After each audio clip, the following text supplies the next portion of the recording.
Hello everybody, Lake Station Community Advocate and Educator here, back again, part 2 of community residents, complaints, and council members. So, let's address this first. Thank you for watching. Check out Lake Station Strong Towns Collective on Facebook and Lake Station Strong Local Conversation as well on Facebook. Community advocacies where I like to educate people and be unbiased about it because guess what? People have sworn duties, you should be holding it up. Alright, so anyway, let's go back to the residents' complaints. Residents will have valid complaints. Now, whether or not they get listened to, that's a whole new ballgame. And we know that if it's anything of the political party that's opposite of that party, who's in a stronghold, or if you're not in good with the said group, well, you probably ain't going to be heard, and you'll probably be shoved to the side, thrown off a cliff, told to move out of town, which happens often. They like to demonize those types of residents because those residents are being very active in seeing their community fall apart, and they are very actively and openly saying, hey, this needs to be fixed. However, that goes differently when it comes to council meetings. Council meetings, residents are, if you're in a good community, they'll tell you what day and time. You can find it on their website. They're open to their community residents coming in because they want to hear the complaints. They want to hear what the community members have to say and how to fix it. However, if your community is anything like my community, I'll guarantee you that is not what happens. But what I will say is there's been some complaints, and it's been on such a high frequency that they've had enough in this community. They're ready, and they've had enough of this leadership. They're ready for new leadership, and quite frankly, they deserve leadership, better leadership, much more servanthood leadership, stewards of good fiscal responsibility here in town, and they've had enough. But as always, you'll always have those people who support those political machines and what they do. So let's go through this. As you see here in the first comment, you're more than welcome to pause it and read that.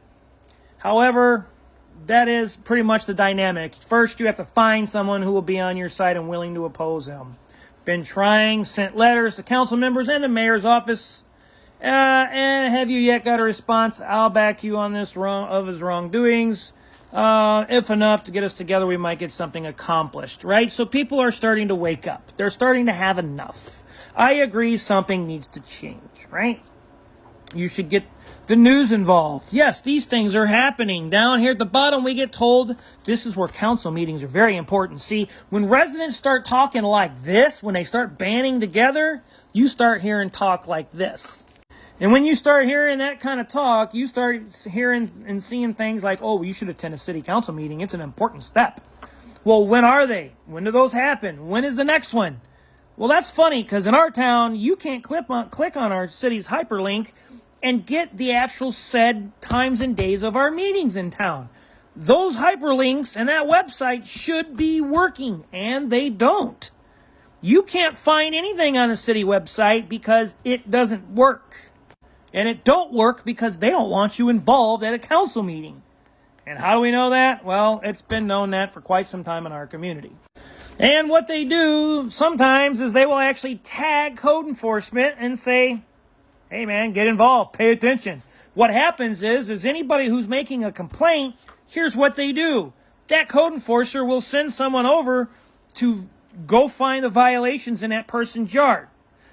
Thus, they try to invalidate that person's actual complaint, and they redirect and they refocus on other things. So the resident either shuts up, is scared to open up about their community concerns of what's going on in town, or they shut them up and intimidate them to the point that they fine them so much through code enforcement violations that they keep them so busy in court that the person is scared to even speak up at all.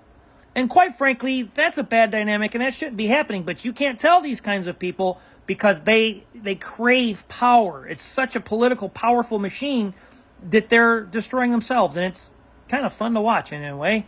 However, as we see here, we see that obviously it says go to your council member, attend one of their open meetings. And I've mentioned once, and you can do this for yourself, Lake Station, City of Lake Station, the websites don't actually even work. You can't click on hyperlinks. You cannot click on anything and find any sort of open meeting. When you go up to City Hall, you are pretty much given a third degree as to why you're taking pictures or why you need a copy of when their meetings are.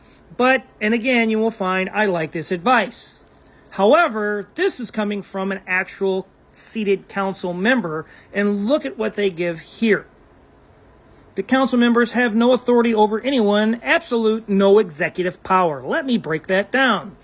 But in this situation, it's quite unnerving to think that council members say these kinds of things and that they have no problem and they're so very comfortable deflecting completely away from their residents who, well, they're there to serve. Council members have no authority over anyone. First off, whoever said they had authority.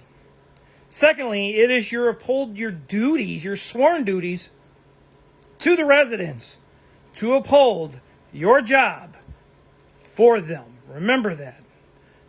Absolutely no executive power. You're right. Who said they had executive power or legislative power? Here's what power they do have. It's not executive. It's not judicial. It's legislative power. Council members have the legislative power. They are the legislative branch of the local governments. Judges have the judicial. Executive is the mayor. So, quite frankly, council members, you're right, they don't have no executive power, they have legislative power.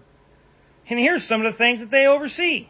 They adopt city budgets. They adopt and approve of ordinances and resolutions and set appropriate tax levies, and they establish sewer and water rates, and they do things like other taxes and service rates, and they're the veto override system on the mayor. They're to listen actively to community concerns and to rectify those or to get to the bottom of those things. And they should be forthcoming, truthful, and to uphold their sworn duties. But this is obviously a very crystal clear indicator that they are not. And obviously you see how fast they are willing to deflect. And they are willing to not only deflect, they are also willing to deny it, but they are also willing to basically skew a person's understanding of what power they do have, because they don't want residents knowing what power they do have, because then something may be actually getting done and something maybe the residents may be holding them to their jobs, and they don't want that because they've already have enough. They don't want to do all their job, do they? So hopefully I've educated you a little bit on some things going on. And as you see, well, it was just a simple question. That code enforcement got involved and a council member got involved, and well, code enforcement's only there to find out who and then to pay them a visit. And I will guarantee you that's what will happen next. And council members, they just don't like the responsibility. And if you don't like the responsibility, step down, let real leaders in then. I'm the Lake Station Community Advocate and Educator, and hopefully I've educated you a little bit. Yes, I'm here. Find me on Lake Station Community Advocate page, which is Lake Station Strong Towns Collective, Lake Station Strong Local Conversation, soon on YouTube as well. And obviously, if you're watching me here, well, at least you know how to find me. So, until then, be an advocate. Demand some transparency, some integrity, some accountability from your council members, from your leadership in town. Be sure to, well, not just find council meetings and other board meetings, but to show up to them. Ask to be heard, because it'll go in the minutes. And when it's in the minutes, there's no denying it, that you are a part of these meetings. So be sure. Be an eagle, don't be a crow. Until next time, folks.